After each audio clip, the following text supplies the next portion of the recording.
Hello, we are conducting a very special interview with Raminder Chadha. We are here at the Q4 radio station. Now, Raminder, you have a case in regards to your home ownership and the dealings with North Park Elementary School. Right. So, essentially, for our viewers and people who are going to be watching this on social media, you have a case against the city of Chicago. So, give us a timeline.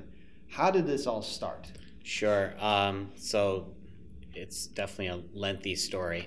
I'll try to give you a synopsis. It all started because I wanted to give our kids, an education in a neighborhood school that we felt as a family comfortable with. So we narrowed that down as a realtor. I narrowed the neighborhood down. We found the neighborhood of Lincoln Square / North Center. The school was Coonley Elementary. So if you purchased in that area, then your kids could attend Coonley Elementary. We purchased the property in 2008, so right before, in July 2008, right before the last meltdown that we had in the economy. So we had the loans figured out and everything to do the rehab and the revision of the property. At that time, that house was not, it was fire damaged, but it was all salvageable. It was minor fire damage.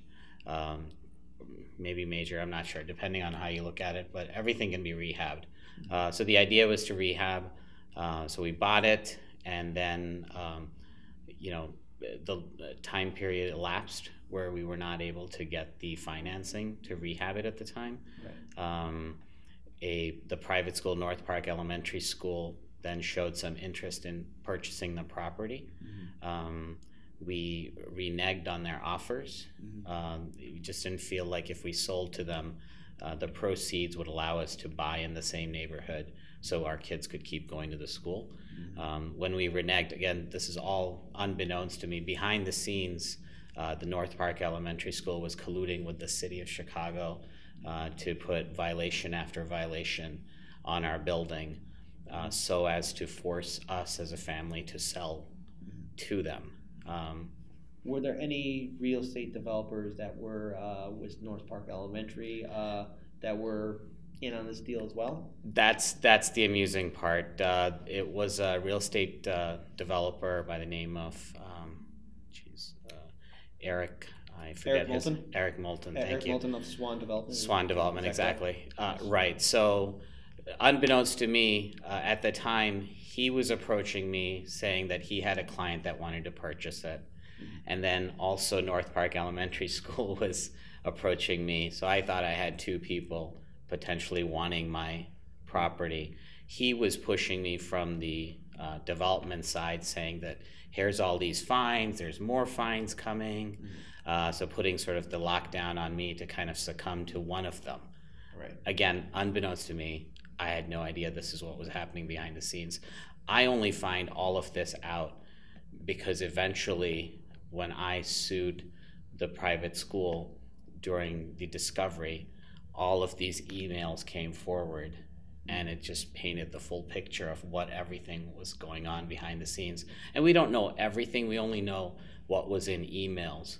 One of the emails where the board member from North Park Elementary School, Chris something, emails all the board members saying, we need to put this matter to rest soon before the owner finds out what we've been doing for the last 3 to 4 months.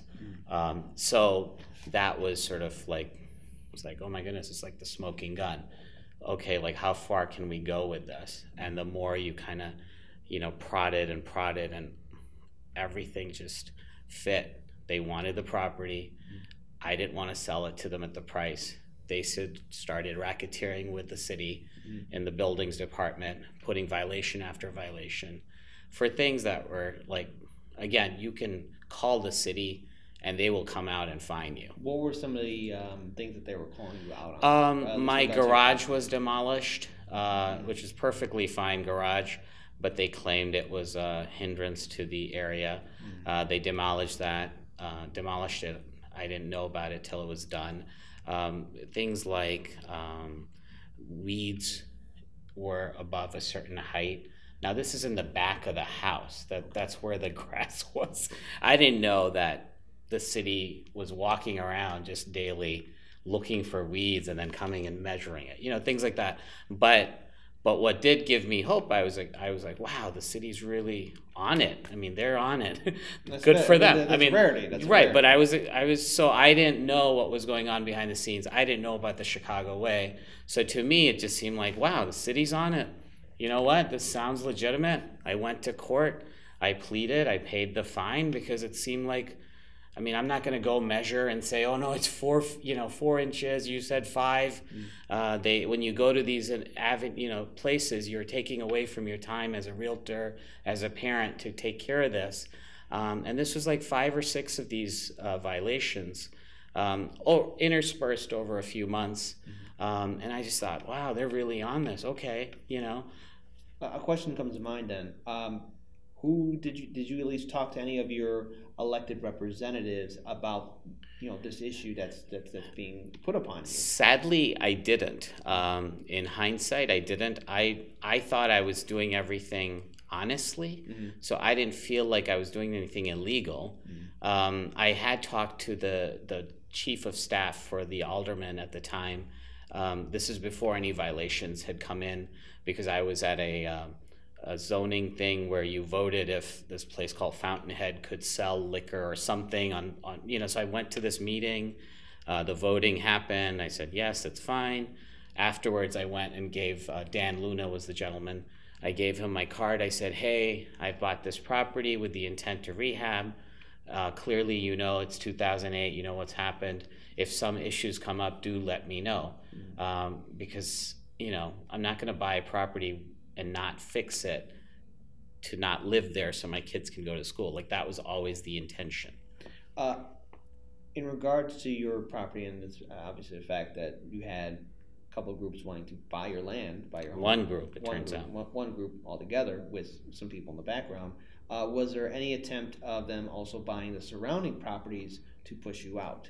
So they did. They bought this World War II veteran. Mr. Zarowski was his name, and I remember. So he was our buffer prior to them purchasing it, and I met with him just as a neighbor, and I said, "Hey, how are things going?" We talked, and he told me that he had no intent to sell his property, but later on, having lived in the neighborhood, I found out that they also kind of forced him out, saying his property was falling apart. He should sell to them. So I don't have proof of this. Right. All I know is hearsay from the nurse that was handling this person. He's a senior citizen. He's World War II 90. veteran, He was yes. 90, World War II vet. And he told me, I distinctly remember, he said he had no children. He said, this house has sentimental value. I spent my time with my wife here. So there was no reason for him to sell it. But he did. He acquiesced to them because I think they pressured him. Again, this is all the history. Once you subpoena the emails through discovery and everything, you find out everything that they were doing. So my property was simply the next property that they needed to grow their school further. All right. So basically, your neighbor was taken, Right. and then they wanted your property. Were there any other people within that community as well that were getting the same kind of harassment that No. you and him were? They're just moving westward. Westward. So our 2 lots are the west. This kind of harkens back to some of the stuff that Heartland's Media has covered in the past in regards to gentrification and Sure. large real estate developers moving into low-income communities, Sure. buying up the land, redeveloping the homes and businesses, Sure. and thus in turn raising the value of the property or Sure. rent so much to where it becomes unaffordable. Sure. So for you, have you received the same kind of treatment in regards to maybe higher prices, and what kind of pressure has that put on you? Well, the pressure is when they were doing this, so they didn't allow me to rehab. So they basically eliminated my ability to rehab my property. So what that meant was they were able to work with the city building department and the alderman's office to force me to demolish the house that was there. So once you're forced to demolish the house, you cannot salvage any portion of it. The moment you can't do that is we had to build from the ground up without any foundation. Now, when you do that, it becomes a new property. new construction. The moment it becomes a new construction, now you're liable for new construction property taxes. So this is, I think, what you're getting at. Yeah. So due to their actions, our property taxes now, believe it or not, are $21,000 a year to live in this house. If we had been able to rehab, as was the intent, our property taxes would be at the most probably about $8,000 right now. So every year for the next, till we're, till infinity, the taxes are about $14,000, $13,000 extra that I'm having to pay solely because these folks wanted my property. I didn't want to sell it. They went as far as to claim that I added lead to their soil. Because when I had the house demolished, they claimed that I don't know what they thought, like I pulled a Mayor Daley or something and like overnight did it with Miggs Field or something like that. I didn't. I got permits, I hired a general contractor, I did everything legitimately. And as it was done, but what we found out again through emails was once I demolished the property, it still had value to them because they were just looking to move westward. So they still want the property. And they're like, okay, great. He's paid his own money to demolish the property. We would have had to. Let's add this lawsuit about lead poisoning and everything and try to stop him from now building further, building on this. Did they take, did they mention when they took these soil samples when you demolished this house? So what happened is I was served by a sheriff with this lawsuit, about a 50-page lawsuit. And I greeted the sheriff very happily. I've never met a sheriff. He came to my house and I was like, hey, how you doing? He's like, you've been served. I was like, okay. I read about 50 pages of the suit. 35 of the pages were about the dangers of lead and what I had done and the effects on their children. About 10 pages of the lawsuit were that their fence was apparently damaged. So, the fence damage was, it was a warm temperature day and it rained. Their fence fell down because now there was a gaping hole and we couldn't lay foundation to build till it warmed up because it has to be some 40 degrees or something like that. So it rained, their fence fell down. But it was caused by them. Had I been able to rehab the property, nothing would have happened. I see. And because the thing is, we've done some projects in regards to lead poisoning and lead contamination of soil. Sure. That would indicate if there was lead in your soil, especially even deconstruction, that would mean that your neighbors and your fellow neighbors would also have some lead in their soil as well. Was there any kind of attempt to then, because if there's lead in your specific area, that would mean that there's probably lead in some of the other respective homes. You make a great point. What transpired is, here's the thing. Both of the houses, the World War II vet and the house I purchased, were same age. Right. So they purchased the house in September of 2010, I think. They demolished it. Right. And then mine went down in December of 2010, I think. So the lead that they tested was on their side, on their playground. They didn't come onto our side and test it. So it could have easily been from the house that they demolished, but they laid the blame on me. Right. Now if that's not enough, when I got this, again, I was scared because I'm an Indian citizen. So I talk like an American. That's just because I've grown up here, went to college here, but I'm an Indian citizen. So I am always concerned how that looks upon my country and everything, because I'm not here to do ill will. So when you see something where you're saying you're poisoning children, that I don't take lightly. Right. So I called the Illinois EPA probably 2-3 weeks in, and I said, hey, have you gotten a report or something? Apparently there's massive lead poisoning. They said, no, there's nothing. And then I mentioned because now this is further when we filed for the lawsuit, they gave us the lead, numbers, as you want to call them. Mm-hmm. So I read that to the EPA. What were the numbers exactly? I don't remember, to be honest with you. I do know this because when I spoke with the EPA, they said, oh, those levels, Chicago streets have that on just a daily basis, are higher than the levels that you're quoting here. Mm-hmm. So on a day-to-day basis, the Chicago levels are higher than what was in this report that I was sued upon, and basically told, I think it's called a temporary TRO, to temporary restraining order, is what they filed in that lawsuit, where I apparently, added lead to their soil and caused so much damage to their children. But the main intent was to get me to stop doing anything further, to just stop.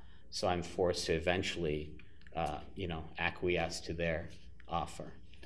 Two-part question. Do you think one of the reasons why you were targeted is not only because you have a nice real estate piece of property, but possibly also because of your background as well? I hope not. I hope not. Lincoln Square North Center is a very liberal enclave, so I would hope not. What was troubling is, I do stick out.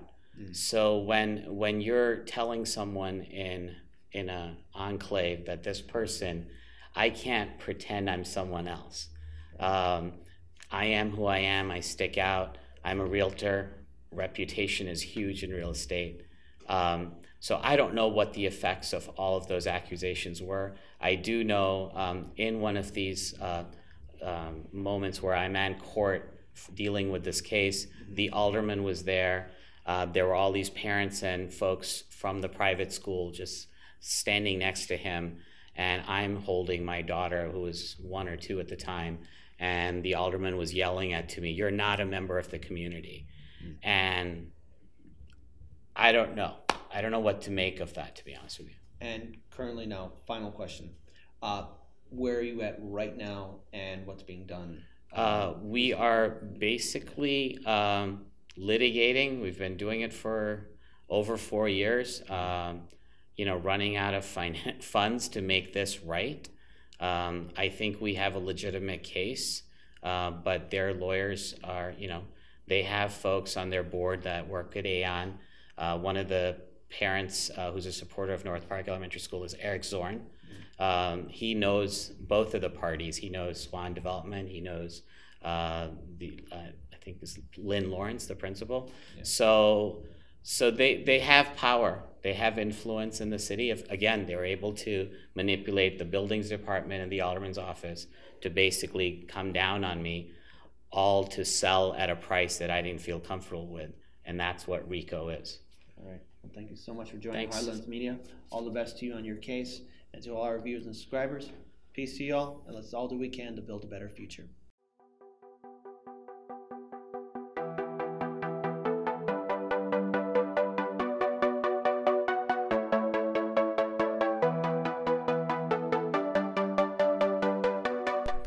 You're watching Heartlands Media.